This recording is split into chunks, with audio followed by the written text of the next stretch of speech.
homegirl Cassie right here, she had a semi, no, I would say it was a whack show.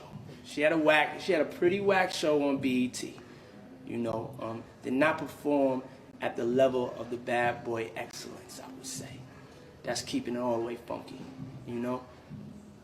This right here is what you call pretty girl privilege. Shorty ain't got no talent. You've been waiting so long, I'm here to answer your call. Ladies and gentlemen, I know that I shouldn't have had you waiting at all. But her beauty is the only thing that's keeping her around.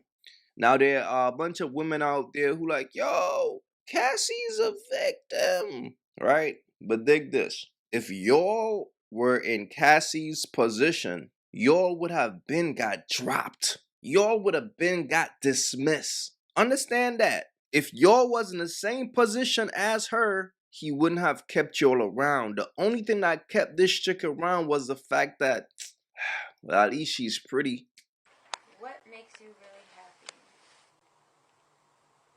Sleep. Sleep makes me really happy.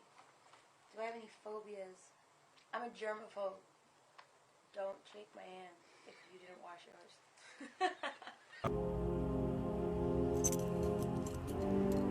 that shit is crazy. I work hard. I don't know if people know that or not. I work hard. Sometimes I don't get sleep. Most of the time when I lay down and I'm finally tired, like I think I'm tired and I lay down, I can't go to sleep.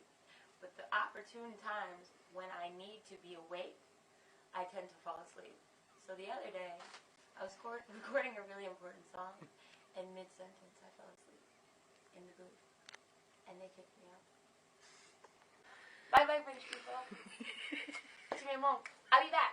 So here you got a pretty chick with no talent, but she wanna be down. She wanna be around the lavish lifestyle. She wanna be on private jets. She wanna live in mansions. She wanna be around the money. She gotta find a way to stick around. Well, I've been said this. I've been saying by summertime, the diddler is gonna be out by mid-July. And he gonna be doing the Harlem Shake and the dance off the stairs down the plane. It's not illegal to be a freaky ass couple, especially when both are willing participants. With that being said, you could pause them and read them. Cassie admitted it in the courtroom under oath that she was not forcing. She was afraid that she would be replaced by another woman. See, here's the reality.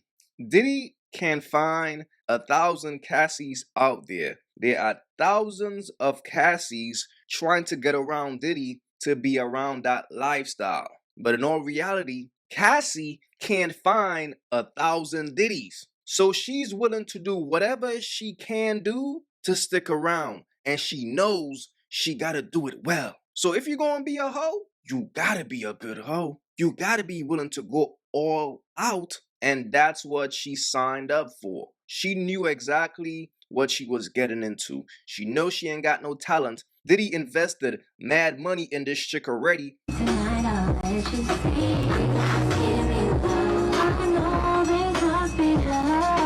And it's not taking off. So he's ready to drop her. Like, yo, move around. Like, you're now a liability. But she figured, okay, maybe I could be the best freak. That's going to keep me around. And that became the sole reason why she was around. Cross-examination starts and the defense wastes no time painting Cassie out to be an insanely jealous girlfriend who wanted so desperately to be included in the family that he created with Kim Porter. They also painted her out to be a cheater, a liar, a drug addict. They brought up her relationships with Ryan Leslie, Kid Cudi, and Michael B. Jordan. Through their questioning, they pushed back against the prosecution's claims of a power imbalance, about money, about sexuality. And those fits of rage that she described Diddy would go into, the beatings, well, the defense shifted the narrative. They portrayed Diddy to be a jealous boyfriend who was really, really disrespected when she had an affair with someone in the music industry, Kid Cudi. But let's start from the beginning. After some back and forth between the attorneys, Cassie takes the stand, and questioning her is Diddy's defense attorney attorney Anna Estevao, not the male attorney Xavier Donaldson, who had cross-examined the prosecution's last witness. And Anna takes a gentle approach, disarming Cassie, but still pushing the defense's narrative. She does this by pushing that Cassie wasn't an average 21-year-old when she met Diddy. She was already successful in her own right and had money, and knew very successful, powerful men like former Sony executive Tommy Mottola. The defense brought up the fact that the night that she says Diddy kissed her, she was having her birthday party in a club in Vegas where Britney Spears attended, and that Diddy wasn't her first older man, that she was already in a relationship with someone 10 years her senior, her music producer Ryan Leslie. And it was starting with that relationship with Ryan Leslie that they outlined a pattern of Cassie's infidelity. Cheating and jealousy were the main topics during Cassie's cross-examination, and the defense wanted to convince jurors that Cassie is no angel. Cassie testified that when she was 18 years old, she was dating music producer Ryan Leslie, who at the time was 10 years her senior. He discovered her, introduced her to Tommy Mottola, and wrote and produced her hit song Me and You. He also introduced her to Diddy, who then signed her to Bad Boy Records. And she was still dating Ryan Leslie when things went from platonic to romantic with Diddy. The defense stated that Cassie and Diddy's relationship was complicated from the very beginning because she was still dating Ryan Leslie,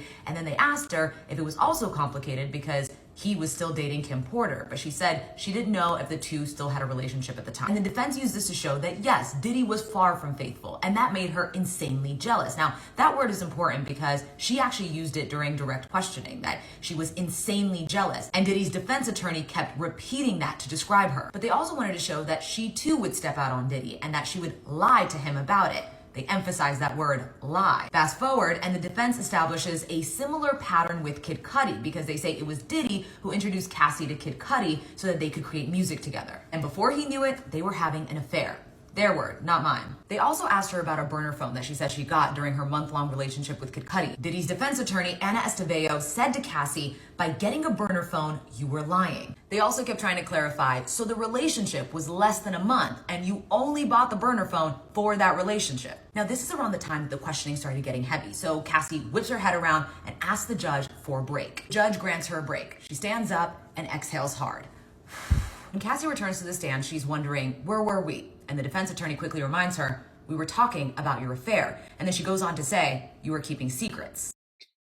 Yo, this is why I always tell you dudes, treat a bird like a bird. The worst thing a man could do is treat a bird like she's a good girl. She will always play you. Look at Ryan Leslie. He was treating Cassie like she was a good girl, like she was virtuous. This man even give her an entire album. He was busting his ass in the studio producing.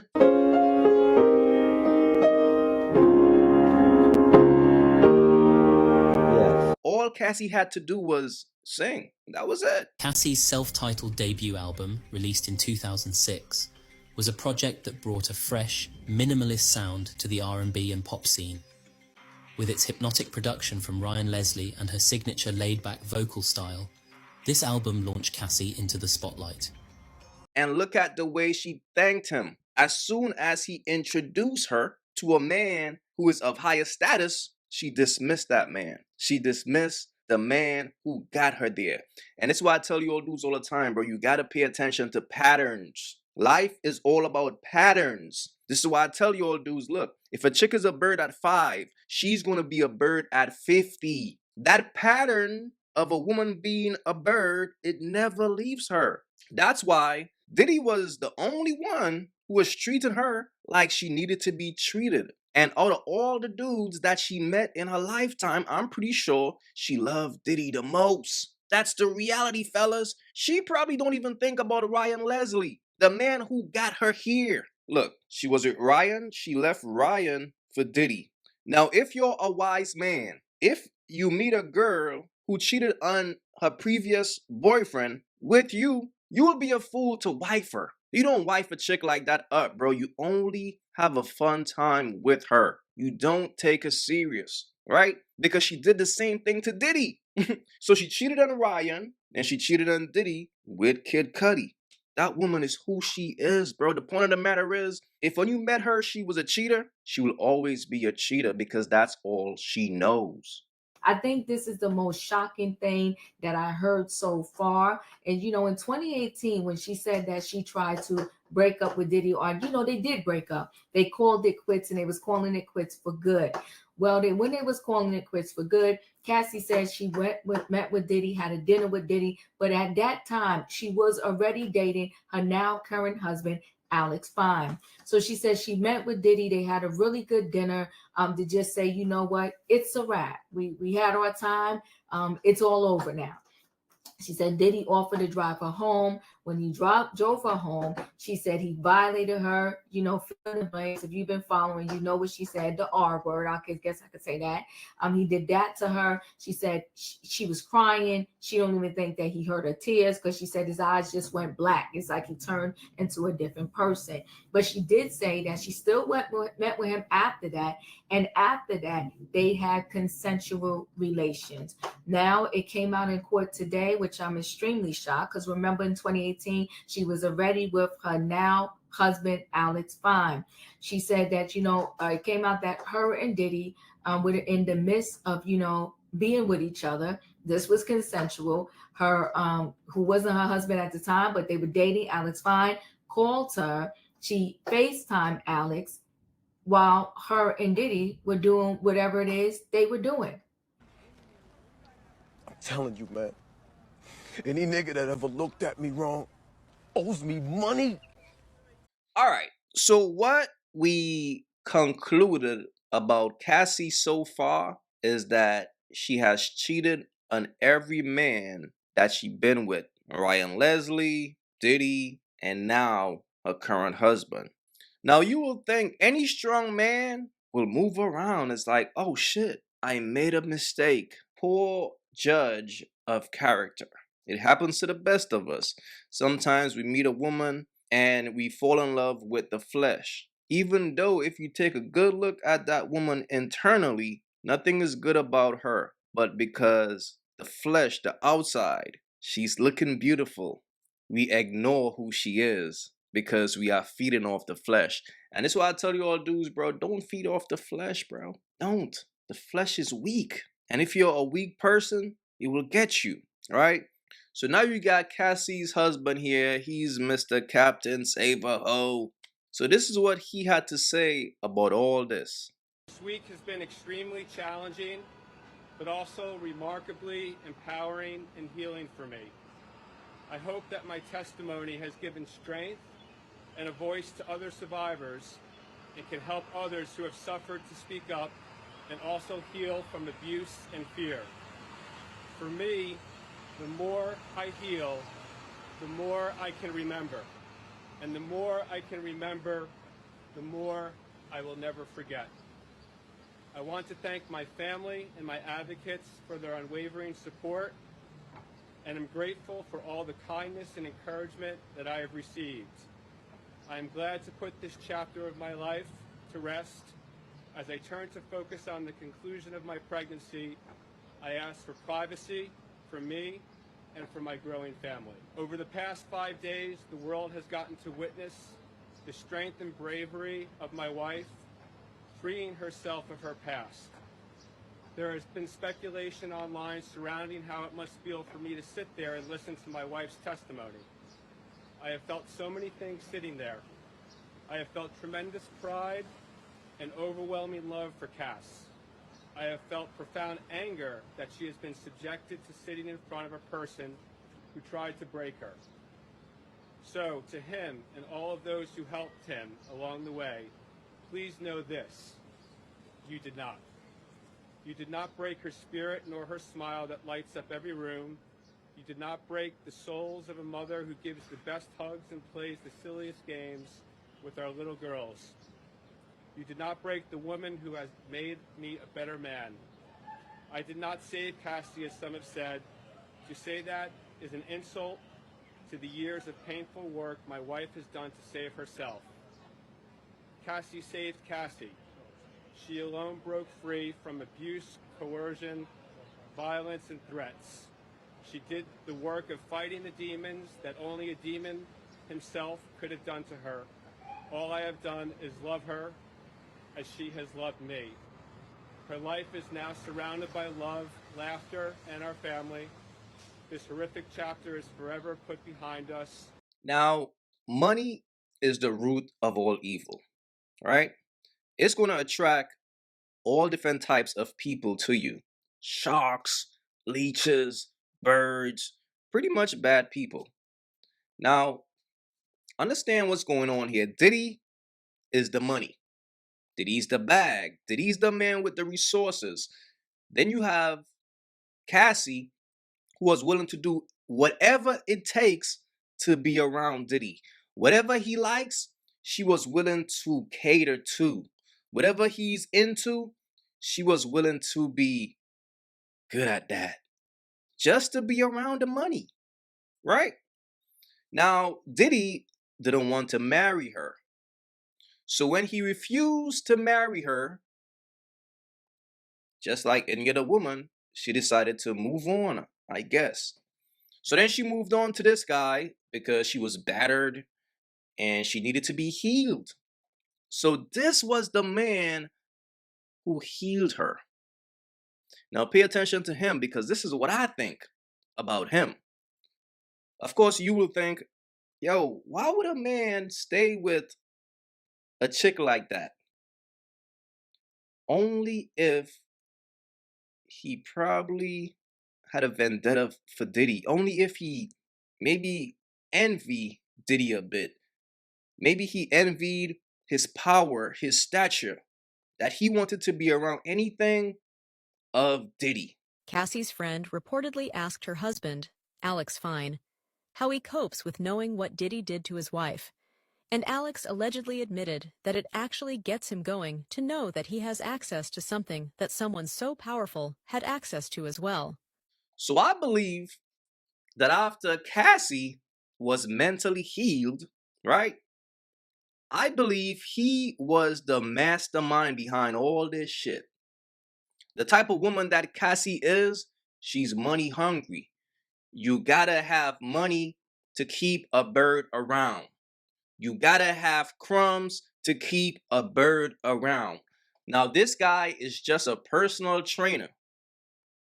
So after those years when Cassie got her shit back together and she started to feel like herself again, it's like, shit. Okay, we need some money now because I'm used to a certain lifestyle. And this dude right here probably put the battery in her back, because let's be real, Cassie is a bird. She got a bird brain. She don't know how to think. She been going through life using her prettiness to get by. So she's not much of a thinker. All she knows how to do is have a good time. So now she's stuck with this dude who is just a personal trainer and all that. So he probably put the battery in her back. Yo, let's sue. Let's sue. And I think that's why we are here. And that's why he's staying with his wife. Because he probably was the mastermind the whole time to go after Diddy. A bombshell was revealed in court today that Cassie will receive $10 million from the Intercontinental Hotel in LA. That's the same hotel where Diddy is captured on surveillance video beating and kicking Cassie after a freak-off. The settlement just happened within the past month, but it was the defense that made her expose it through their line of questioning. It's part of the defense's strategy to convince the jury that, in part, Cassie is motivated by money. It was on day 3 of the trial that we learned that she settled her lawsuit against Diddy for $30 million. And even though part of the defense's strategy is that Cassie already had money and access to wealthy men before she met Diddy, it also zeroed in on her financial situation right before she filed the lawsuit. They pointed out that 1 month before she filed the lawsuit in November of 2023, she, her husband, and their 2 kids moved in with her parents in Connecticut from LA. And then Diddy's defense attorney asks her, were they having financial issues? To which she responds, no, we wanted to move back to the East Coast. But the defense doesn't stop there. They actually go on to point out that their only income at the time was her husband's salary as a personal trainer and whatever job she was booking. They go on to say that that summer she was preparing to go on tour in New Zealand and Australia, but as soon as she settled the lawsuit with Diddy, she canceled it. But before the settlement with the Intercontinental is revealed, during redirect examination, the prosecutor asked Cassie, would you give the money back if you could just erase everything and never had to have done freak-offs or experience everything that you experienced? And this is when Cassie breaks down. She just starts sobbing. As crazy as that sounds, but that's just what I think, because that's the only thing that makes sense to me. Okay? He was okay. let's go after Diddy. He got money. So the whole time, he was just envious of Diddy the whole time. The fact that he decided to save Diddy leftovers is very telling. You gotta be, like, do you understand how envious, like, you gotta be to want my leftovers? Bro, I'm done with Shorty.